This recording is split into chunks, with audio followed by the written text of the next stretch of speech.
these pastors and their, little schemes and stuff. I wouldn't be surprised if the whole $400,000, robbery that happened at the Brooklyn church was a scam to draw more parishioners to donate to his church.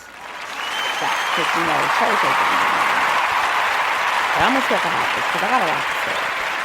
So, hey everyone, it's your girl, Miss Cool. I was supposed to come on here way earlier today, but it's so hot in New York that I just couldn't do it. So, I'm going to start talking about this man named Lamor Miller-Whitehead. He's a bishop out in Brooklyn in a church in Canarsie. And I'm going to say some things because I'm going to talk about the church system. So it basically reads, according to New York Post, flashy Brooklyn Bishop Lamor Miller-Whitehead defends lifestyle after $1 million jewelry heist. So this is what it reads. The flashy Brooklyn bishop, known for flaunting his Gucci suits, diamond-encrusted chains, and stable of luxury vehicles, says it's not his fault he was targeted in a $1 million jewelry heist. Bishop Lamor Miller-Whitehead, who's cozy with Mayor Adams and previously did 5 years in prison for identity fraud and grand larceny, insisted on Instagram that his public displays of wealth didn't lead to Sunday's gunpoint robbery during his live stream service in Canarsie. It's not about me being flashy, said the Rolls-Royce driving clergyman, 44 years old, in a video shortly after 3 thieves robbed him and his wife in the middle of his sermon at the Leaders of Tomorrow International Ministries. I'm going to get to that too. It's about me personally, what I want to purchase. It's my prerogative to purchase what I want to purchase. The bishop said he can't be blamed for standing out in the community. Given his status, as critics suggested, his blinged out look could have made him an outside target. Sometimes when you're a known bishop, it's a gift and a curse, Miller-Whitehead said. You become the talk of the town. At the time of the robbery, Miller-Whitehead and his wife were wearing more than $1 million in jewels and gold. The thieves made off a treasure trove of items, totaling $1 million,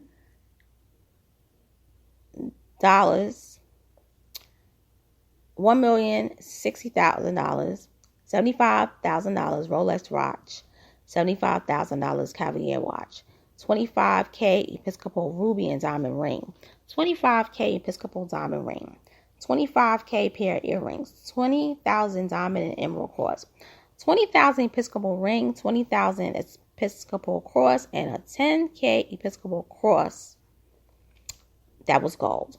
When I see them come into the sanctuary with their guns, I told everybody to get down, and everybody just got down. Miller-Whitehead said in one of the 2 lengthy Instagram posts, he posted it late Sunday. I didn't know if they wanted to shoot the church up or if they were just coming for a robbery. The suspects were all wearing masks, but Miller-Whitehead said he could see their faces. They took all of my wife's jewelry and took all of my jewelry, and then they left, the bishop said, pointing out that he was even robbed of his wedding band, and the debacle left his congregants traumatized. However, these young men didn't know that the cameras were on, and we know what car you were driving. The 3 suspects fled in a white Mercedes. Miller-Whitehead said he saw them change their clothes in the car, and he futilely ran after them. They are still in the wind, police said. For you to kick in a church door and come with guns in the middle of service, what God is going to do to y'all is above my pay grade, the bishop said of the suspects while shaking his head. Miller-Whitehead, who said he understands the rules of the street, calls on the public to submit any tips to the NYPD. The flashy pastor has had ties to Adams since at least 2013, and last made headlines in May when he tried to negotiate the surrender of an accused subway shooter and claims to have spoken with his honor while the suspect was on the loose. He even appeared at more than a dozen high-profile events that Adams attended during Adams' tenure as the Brooklyn Borough president. And in 2016, the then BP introduced Miller-Whitehead as my good friend and good brother at a concert in East Flatbush. At the time, the Post reported that Miller-Whitehead was buoyed by Adams' support, which helped him promote and raise money for Leaders of Tomorrow Brooklyn, a for-profit firm launched in 2014 that was billed as a youth mentorship nonprofit.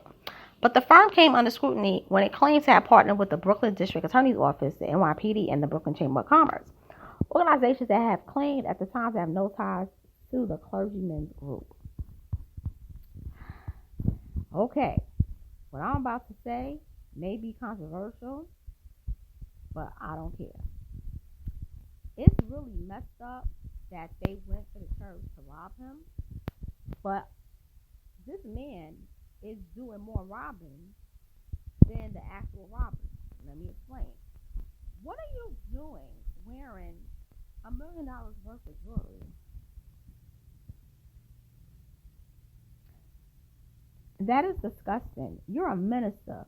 If you want to have that type of lifestyle, go to school and get 2 master's degrees, including an MBA and a freaking law degree or some other kind of professional D. Become a real estate agent.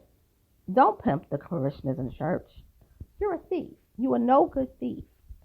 Now, I'm going to get to this whole thing about the church. This is why I can't stand non-denominational churches.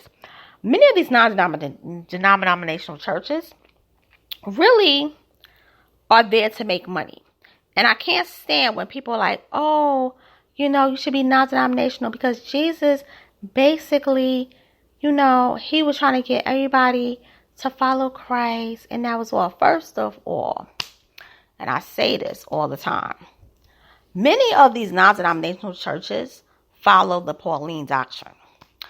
They themselves, they don't really preach the whole Bible. If you go to their churches, even tune in to their morning ministries, they really stay in the New Testament and they stay with the writings of Paul. And what they do is they take out the parts that talk about prosperity in the Bible and they promote that because they're promoting their rich lifestyle. I don't feel sorry for this man one bit. First of all, I hope they took every piece of jewelry that this man had, because he basically shouldn't have it.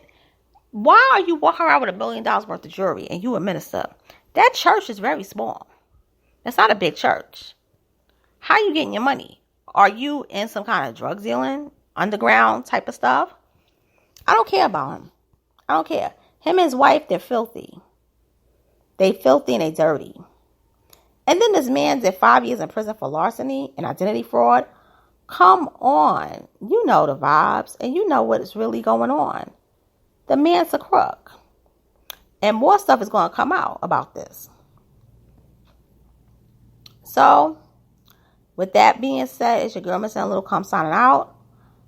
Sometimes I'm embarrassed of New York because a lot of this New York stuff is just really looking at. It's just making the city bad. But I don't think he's a foundational Black American. The more that I'm basically looking, I don't think I think he might be of an African Caribbean background. And I'm going to say something about that. A lot of those non-profit, non-denominational churches out there in Brooklyn, they run those. And when I worked in Brooklyn, I used to bump into a lot of those non-denominational church members. And they would tell me some crazy stuff. Like, if you're not a member of the Christian Cultural Center, which the pastor was Panamanian, then you're not really following Christ. I'm like, bitch, I don't even go to church. Okay? I just believe. And all of them came from them non-denominational churches, and all of them was being scammed. So, that's all. So, for all of you that go to that church, and if you want to keep being scammed and give your money to this man so he could be iced out, continue to do so. But like I always say, don't put me as a part of it. I want no parts of it. When I do go back to church, trust me, it won't be non-denominational. It won't be Pentecostal.